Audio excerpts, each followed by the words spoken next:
Right.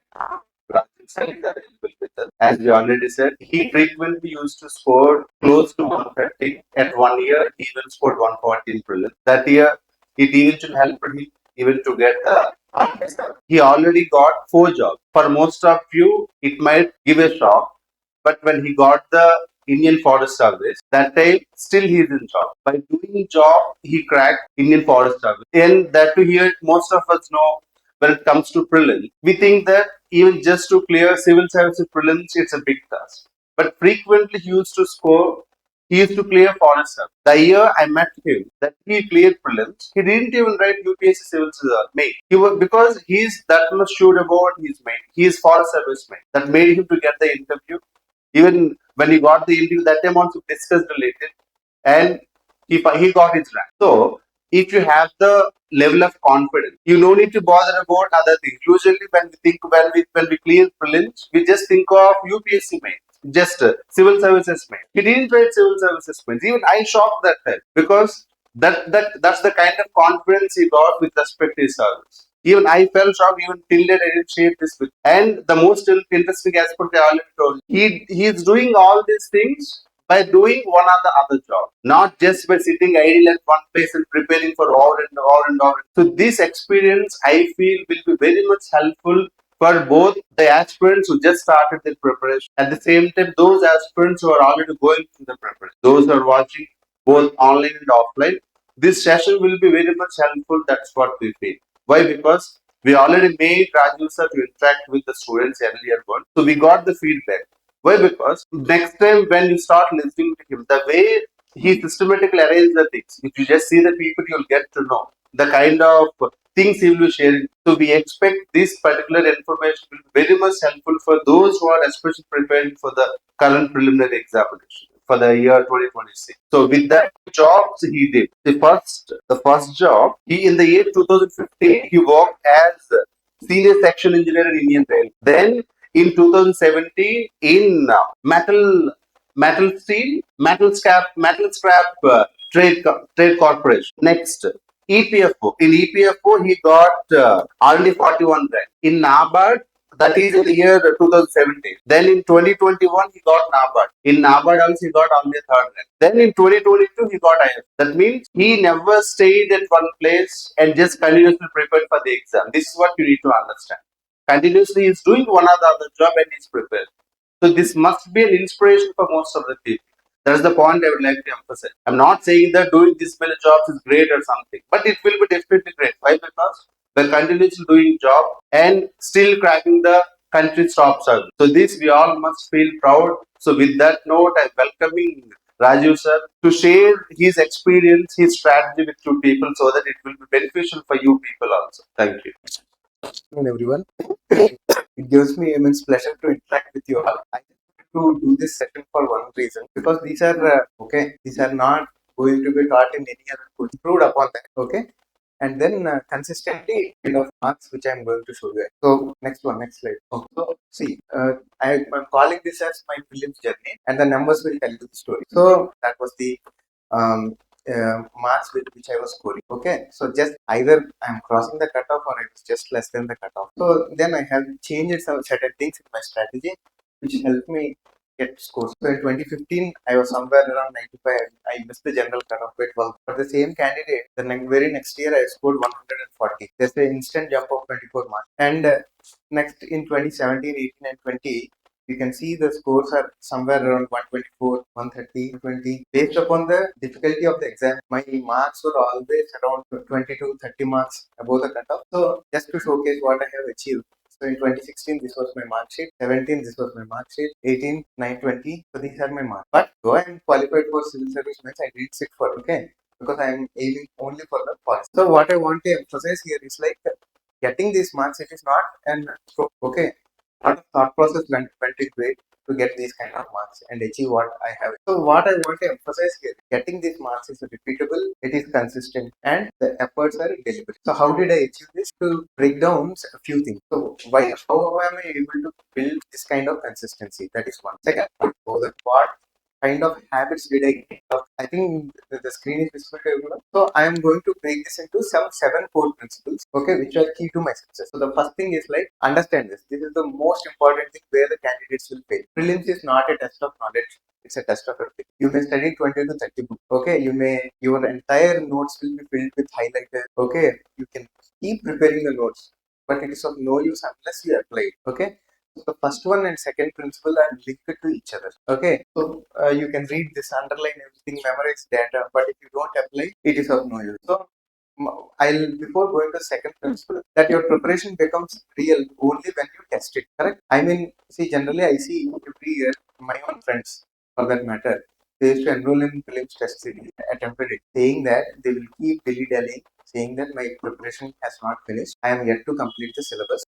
More and more delaying it. Every year you get some 30 to 35 tests for prelims, right? The more and more you delay, you won't have the time. Second thing is like if you are not doing, you are missing out on a lot of important and difficult information which is embedded in this test series, because every institute will put their own efforts into giving you kind of questions which are difficult in nature, which are tricky in nature, so that the candidates will practice and get, but you are missing out on. So what I emphasize is mock tests are not for marks and for learning. The moment you start marks are your score, don't see it that way. I have failed, it's okay. But I'm learning 60 new things which your competitor is not learning. The candidate sitting beside you is not new things which you learn today. So that's one. So most aspirants they delay them, they avoid the test series, they wait for the syllabus to finish. What you need to do is you have to do exactly the opposite. So my strategy was every year you have a test series of 30 to 35 tests. Correct? But one thing what I have observed with UPSC is like it started asking questions based upon 2 to 3 years of current affairs instead of one. Second thing is like if you have the present year's test series, you please go get the previous year 2 test series. So say if I have 35 tests with me, so I it's like see, now right now we are having 150 days. You should have reached some basic your knowledge whether I'm going in the right direction or correctly, right? So that is why every day one thing you need to be sure of is like be consistent. Okay, so that every day. So by that way, I used to keep a buffer of 15 days plus 105 days for that. In case if I have some other work coming up, then I will skip it. I would do these tests in the buffer time. So tests are not to score. Okay, tests are to learn. You will learn 100 new things, and it's all in the mindset. You have to change your mindset from fear to that of learning. Then automatically your marks will rise. And third principle I'm going to emphasize is like previous year questions. I think most of you already know many, but also the question those will be so UPSC repeats pattern sometimes questions and always it thinks in style. So what candidates does is they analyze 5 years of question papers and think that okay we have done enough previous year question. But what if UPSC is a body which was in existence since 1927, right? So it has an almost 100 years of experience in asking these kind of questions. So I have seen patterns being repeated, questions being repeated from 1986. So what I mean, of course, we can't do something like 40 years of analysis. I have shortened it to some 20 years of previous year questions. So I used to analyze 20 years of previous year questions, learn from them, and then I have shortlisted certain patterns. What are the different kinds of patterns? So even this pattern, like 2 options are correct, 3 options are correct. This was a pattern which I based on this kind. So then it comes to current affairs. Understand this current affairs is not okay. So generally, what we tend to do as candidates is like we go for a coaching institute's material, take 2, 3 different coaching institutes, and you will keep preparing for the no use. No use because whatever you know that you are consolidating, but the scope which UPSC can ask it is quite big. It's not limited just to 1 year, right? So that is why instead of wasting your efforts, focus on one current affairs magazine for the present year. At the same time, enroll in a current affairs test series. No matter the institute, monthly current affairs test that will give you 100 questions per month. So 100 questions of current affairs for the present. And the benefit of doing my 105 current affairs, the past year and the year before, you make a notes out of. You have effectively 3 years of, okay? So it won't ask questions from last year, it asks from 2 to 3. Okay? So what I did, I used one current affairs. See, this is all to achieve. So that is why I wanted to share this with you. So I did 1 year of current affairs and one current affair test series for the present year, and 3 years of test papers which you are doing they will automatically cover the current affairs spread across 3 years of time. So this saves the effort and it broadened my coverage. So the next thing, this is the most crucial thing. The most crucial thing is like how many questions should I attempt to stay above the cutoff. Okay, I'm not even concerned about cutoff. What I'm concerned about is I need 120 or plus. I don't care whether it is 80, 90 or 100 because no way it is going to cross with the kind of questions that are coming. It will never cross 120. So my strategy is either I need to get one. So what is the magic number? So these are the magic numbers. If I attempt 80, I have to get 65 correct and 15 wrong. If I attempt 85, it can be somewhere around 67 or 68 to get 120. So you keep this as the magic number. And in case if you want to increase the attempts, you can increase. So the next thing is like what uh, I have shortly zeroed in on this one. If I am attempting 90 questions, at least 68 should be correct. 22 can go wrong, and I need an accuracy of that. And say, but how am I going to? That's what I'm going to talk. So next thing is like what I understood is this one. You can't maintain the same level of focus on the questions which you have on the question number one. You can't have the same level of focus on question number one. So how am I going to increase this focus? That is the main problem where candidates think. Okay, I want to have a body like a bodybuilder. I have to go to gym, lift the weights, body. And with UPS, what you need to do is you need to train your brain. Okay, lift the weights with your brain. So I'm going to tell you how you are going to achieve that. So I built a system like for the first 25 tests. I have 105 tests with me. So for the first 25 tests, how many are I'm going to review my entire answers once the 100 questions are done. The reason why I used simple thing told you I need 68 correct questions. Correct? It is like for every 10 questions, I need to have 6 to 7 questions as the right answer. So the moment I do solve only 10 questions and see if I'm getting without paying money. So that is why I used to do this. 10 questions I will solve. Then for the next 10 questions, if I'm falling short of 6 to 7, I will refocus again and I used to automatically the amount of activity will improve and my number of correct answers will increase. So then I used to do that. So for the next 25, I used to do 20, take 20 questions at a time and do the same thing. Okay. So this is like slowly just the way we will lift the weights from 2 kg, 5 kg, 10 kg to 30 kg. I used to do that with the questions. Okay. So in the last 30 questions, 30 days, all the 100 questions at one go. So this is a sheet which I had prepared. Okay. This is homegrown strategy. So 1 to 10, 1 to 100, I used to make something like this. Okay. So first I used to answer 1 to 10 questions. Then I'll mark how many are correct and how many are not, how many I have left. So anywhere it falls 5 or less, then automatically I used to be more alert. I used to do the next 10 questions. Okay. So automatically it used to achieve the kind of accuracy which I want to. Then I want you need not in your small brain. Rather, what you need to do is you need to be more consistent.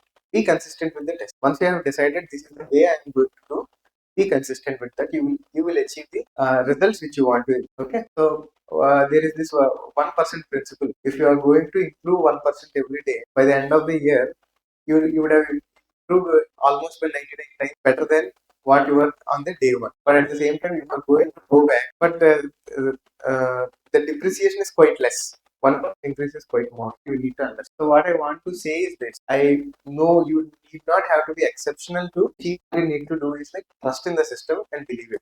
And I emphasize this every time when I speak with the aspirant. They generally focus on do practice, which is going to not be in a dilemma. So do I have to prepare for UPSC? You should be sure on that day that I'm going to write my UPSC mains this year anyway. This strategy is going to help. So I'm going to break down the roadmap how to achieve that. So first thing is mastering the subject. So I have broken it to some 45 days for the stage one. In which the static subjects you can prepare simultaneously and do the previous year and start with the subject wise. So for example, initially in the test series, it won't have complete certified test will be won't be full length text. Some of the tests will be, and after that you will be more test, right?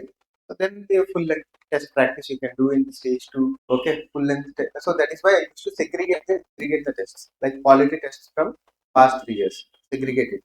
So if you are studying quality science, you start doing the test. Okay, there will be generally the institutes will give a kind of schedule. Okay, which topics are going to cover in which test. So based upon that, you can flexibly you can readjust or recap to practice what you have studied. And if there are any inconsistencies, anyway, those things will cover correct. And then last phase is the simulation phase. Okay, just 30-35 days before your prelims exam, you can go for this. You'll be able to. And how to distribute this test? So I will, for the 25 tests I have with 30 days, 5 days of buffer, and you can solve some 10 questions at a time, check the solution, and make notes at the end of the day. So two things here. I used to make notes for both the questions where I used to go wrong. At the same time, the questions where I left, questions which I did not answer. So that way I used to, because what I left, I don't have any idea about it or no clue about it. I used to leave them. And where my knowledge is incomplete, those are the questions where I used to go wrong. So that is why I used to maintain that. Second phase is like for 50 tests, give some 60 days, solve 20 questions at one go, and finish all 3-year full length tests. And final phase, solve all the 100. So what is this plan going to achieve? One, you will finish 105 mock tests. 3 years of current affairs will be finished, and anyway, previous year questions will be covered. Okay, all the 23 years. And this one I want to emphasize upon. 3 years of current affairs, budget, economic survey, and year. We do not, we read our economic survey, we read our budget. Yearbook goes for a toss because it is such a big book. Okay. So, but if you follow this kind of methodology, then you will be able to smartly cover your yearbook, economic survey, and budget. Okay. That is a value addition which you won't get at other. And yeah, this is also a very important point. Generally, you not think like it is observed. Okay, they are have a well protected lifestyle. So you have to put yourself in stressful situations, small stressful situations, which will build your capability to handle what this test is going to teach you. In terms of, you will be able to recognize pattern and accuracy. And the notes is like an error log, just like a computer science engineers or IT engineer. Once they write a wrong code, they will always go for that. Where is that error? Where there will be an error code file, right? So in the log, you will see what are the errors you have. So this notes is an error log for this strategy. So